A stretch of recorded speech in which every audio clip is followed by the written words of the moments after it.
Ini mem sukun, setelahnya huruf hamzah. Di sininya nih bukan huruf ba, bukan huruf mem, ada tanwin atau nun sukun. Nah, ini tanwin, setelahnya huruf tha. Nah, huruf tha ini huruf apa begitu? Perhatikan lagi huruf.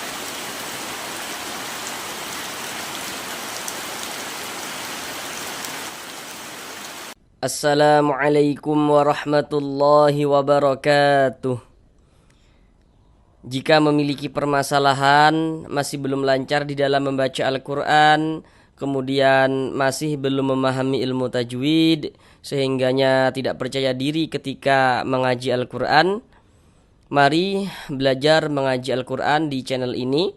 Di sini kami akan berupaya untuk membantu saudara semuanya, baik bapak dan ibu yang sudah lansia maupun saudara yang masih muda, yang kiranya memiliki permasalahan, belum lancar membaca Al-Quran, kemudian belum memahami ilmu tajwid. Maka di sini kami akan berupaya untuk membantu saudara semuanya agar bisa segera memahami ilmu tajwid Al-Quran dengan mudah, sehingganya bisa segera lancar di dalam membaca Al-Quran. Dengan penjelasan tajwid yang kami jelaskan dengan pelan-pelan, kemudian ditambah media gambar dalam setiap penjelasannya, semoga saudara semuanya dapat langsung dengan mudah dalam memahami ilmu tajwid Al-Quran. Dengan kita mempelajari ilmu tajwid, tentunya akan memperbaiki bacaan Al-Quran kita. Semoga yang belum lancar bisa segera lancar, yang belum memahami ilmu tajwid, dengan kita mempelajari ilmu tajwid, semoga bisa langsung memahaminya, sehingganya bisa lebih percaya diri ketika membaca Al-Quran. Baiklah, mari kita mulai belajar mengaji Al-Quran kita. Marilah bersama-sama kita lanjutkan kembali belajar mengaji Al-Quran kita. Sekarang kita masuk pada surah Al-Waqi'ah ayat yang ke-7 dan juga ayat yang ke-8. Sekarang mari kita baca bersama-sama terlebih dahulu dengan pelan-pelan, baru setelah itu sama-sama kita bahas tajwidnya dengan pelan-pelan. Bismillahirrahmanirrahim. Wa kuntum azwajan thalathah fa ashabul maimanati ma ashabul maimanah.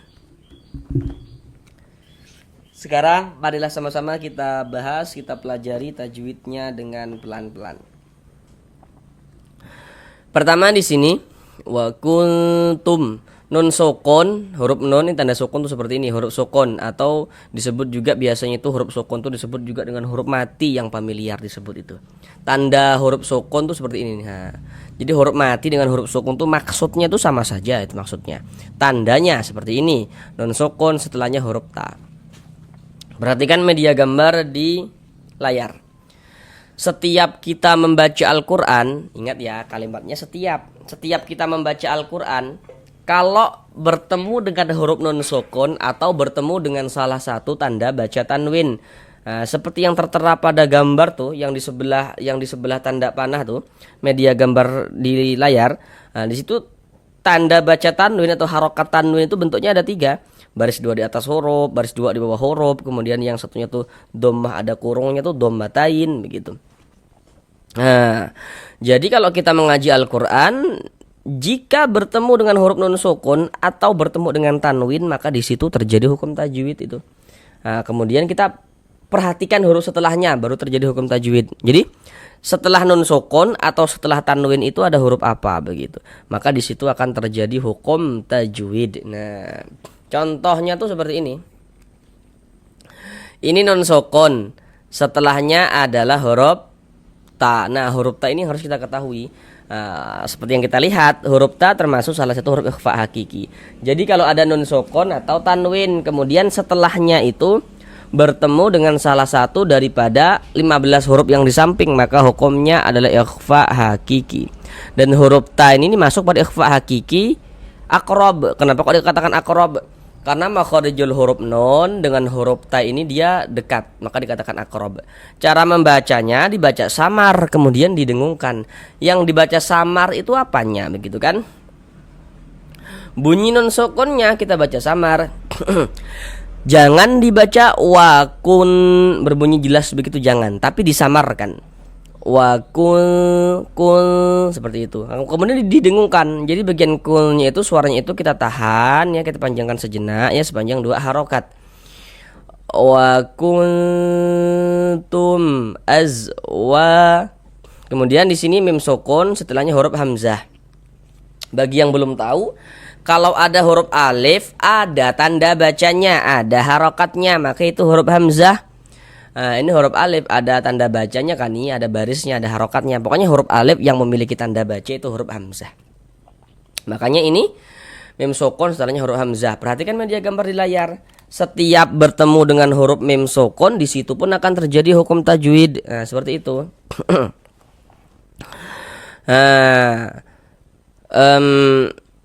Perhatikan yang di nomor 3 itu. Bacaannya ada izhar syafawi kan di situ. Nah, dalam kurung selain mim dan ba. Maksudnya itu kalau kita mengaji Al-Quran bertemu dengan huruf mim sukun, kemudian setelah huruf mim sukun bukan huruf ba, bukan huruf mim, maka semua hukumnya namanya izhar syafawi. Kalau setelah itu berarti yang berposisi sebelah kiri daripada huruf mim sukun. Nah, contoh seperti ini. Ini mim sukun, setelahnya huruf hamzah. Di sininya nih bukan huruf ba, bukan huruf mim, maka berarti ini hukumnya adalah izhar syafawi.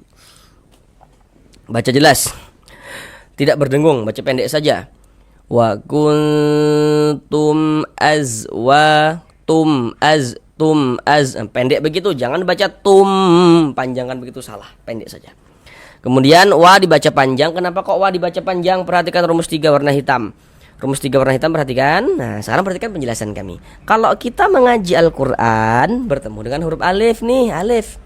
Sebelum huruf alif ada harokat fathah, baris satu di atas huruf harokat fathah atau tanda baca fathah. Ada alif, sebelumnya ada harokat fathah, maka huruf yang memiliki harokat fathah dibaca panjang. Sehingga wa kita baca panjang. Mad tabi'i panjangnya 2 harokat sesuai dengan rumus 3 warna hitam. Ada alif, sebelumnya ada harokat fathah, maka huruf yang memiliki harokat fathah dibaca panjang. Azwajan thalathah, tanwin nih setelahnya huruf tha. Nah, tadi kan sudah kami katakan kalau ada tanwin di situ akan terjadi hukum tajwid. Ada tanwin atau nun sukun. Nah, ini tanwin setelahnya huruf tha. Nah, huruf tha ini huruf apa begitu? Perhatikan lagi, huruf tha termasuk salah satu huruf ikhfa hakiki, tapi dia masuk pada ikhfa hakiki ausat. Kenapa kok dikatakan ausat? Karena makharijul huruf nun dengan huruf tha itu dia di tengah. Jadi tidak jauh juga tidak dekat. Huruf nunnya mana begitu kan? Ini kan tanwin. Kalau kita mengucapkan tanwin di ujungnya tuh ada huruf nunnya tuh. Azwajan, jan, ada huruf nunnya kan di ujungnya tuh. Nah, itu huruf nun dengan huruf tha itu dari segi makharijul huruf dia di tengah, tidak jauh juga tidak dekat.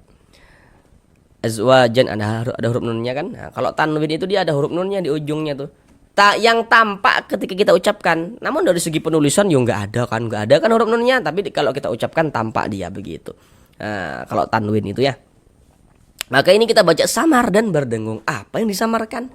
Bunyi tanwinnya kita baca samar. Azwajan, jangan dibaca jan jelas begitu, jangan disamarkan. Kemudian didengungkan. Jan, nah, di bagian itu suaranya itu kita tahan, kita panjangkan sepanjang 2 harokat. Azwajan thalathah, la dibaca panjang. Kenapa kok la dibaca panjang? Perhatikan rumus 3 yang warna hijau.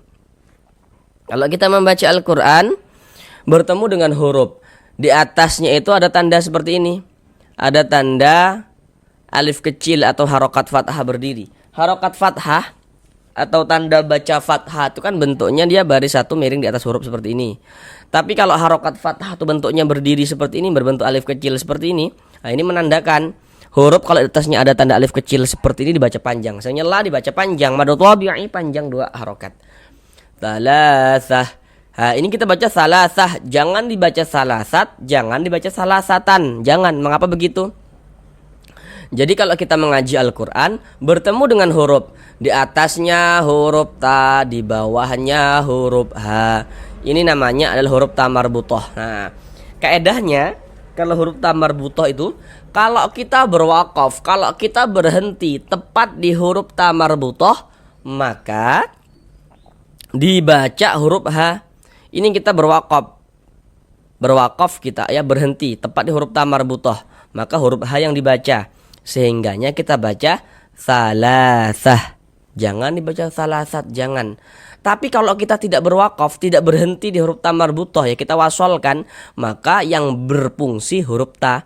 Salasatam fa'os. Nah, kita teruskan. Nah, huruf ta berfungsi. Tapi kalau kita berwakaf, berhenti tepat di huruf ta marbutoh, maka dia huruf ha yang berfungsi begitu. Tadi kita berhenti di sini kan, maka ini kita baca salasah. Di sini ada tanda wakaf qaf dengan lam yang maknanya itu al-waqfu aula, bentuknya itu qaf dengan lam yang bermakna al-waqfu aula, maksudnya itu berwakaf lebih utama begitu. Maka kalau menemukan tanda wakaf seperti ini, maka lebih utamanya kita berwakaf dulu, berhenti dulu, ambil napas, baru lanjutkan lagi bacanya. Ha dibaca panjang. Untuk di sini media gambar tidak kami tampilkan lagi supaya kita juga bisa mengingat, bisa mengetahui, bisa mengamati tanpa media gambar. Kenapa kok ha dibaca panjang? Nah, karena di atas huruf ha ini ada tanda alif kecil seperti ini nih ha, atau harokat fathah berdiri. Sehingga ha dibaca panjang, madu tabi'i panjang 2 harokat. Fa ashabul alif lam setelahnya huruf mim. Nah, perhatikan media gambar di samping. Alif lam, kalau ada huruf alif lam bertemu dengan salah satu daripada 14 huruf yang di samping itu, maka hukumnya alif lam qamariyah. Huruf mim termasuk salah satu huruf qamariyah kan? Maka ini hukumnya adalah alif lam qamariyah. Nah, ini alif lam bertemu dengan huruf mim huruf qamariyah, hukumnya alif lam qamariyah.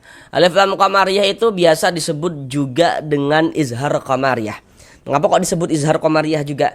Karena cara membaca huruf lamnya dibaca jelas. Nah, jadi kalau ada huruf alif lam letaknya jajar, alif ada lam letaknya jajar. Huruf lamnya ada tanda sukunnya, itu alif lam qamariyah tuh. Nah. Wa ashabul maimanati ma. Di sini ada huruf ya sukun, sebelumnya harokat fathah. Nah, perhatikan media gambar di layar, huruf lin ada 2. Perhatikan yang di nomor 2. Jadi kalau ada huruf ya sukun yang sebelumnya harokat fathah, maka huruf ya sukunnya adalah huruf lin. Kita baca lunak, lembut. Wa ashabul maimanati ma. Di sini ada tanda waqaf, bentuknya itu lam alif. Nah, ini namanya waqaf mamnu. Jadi maknanya itu dilarang untuk berwaqaf. Jadi kalau menemukan tanda waqaf seperti ini jangan berwaqaf. Nah, wasolkan saja. Ma dibaca panjang. Ini namanya adalah mad jaiz. Namun pada awalnya dia namanya mad tabi'i. Mengapa kok begitu? Kok dari mad tabi'i ya, dari mad asli berubah menjadi mad jaiz? Mengapa begitu? Perhatikan rumus 3 yang warna hitam lagi.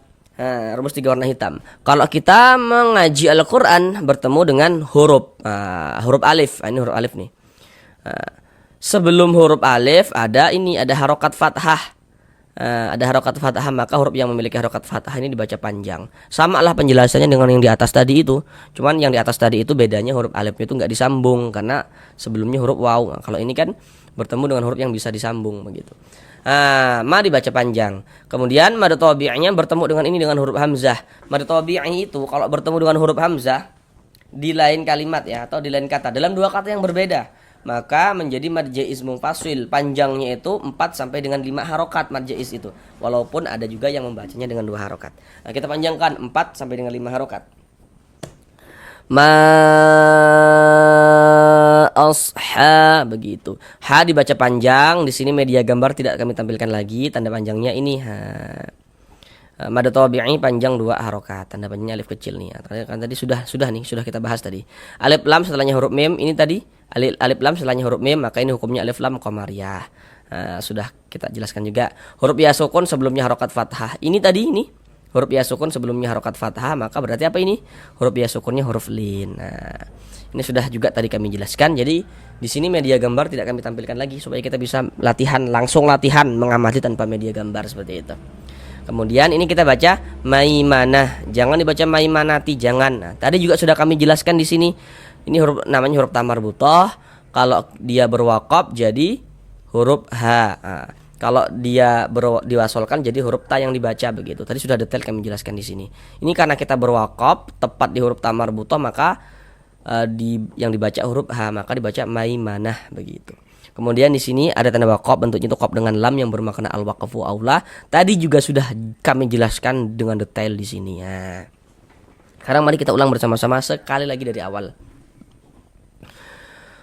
Wa kuntum azwajan thalathah fa ashabul maimanati ma ashabul maimanah. Cukup sampai di sini belajar mengaji Al-Qur'an kita. Sampai bertemu di pembelajaran yang berikutnya. Assalamualaikum warahmatullahi wabarakatuh.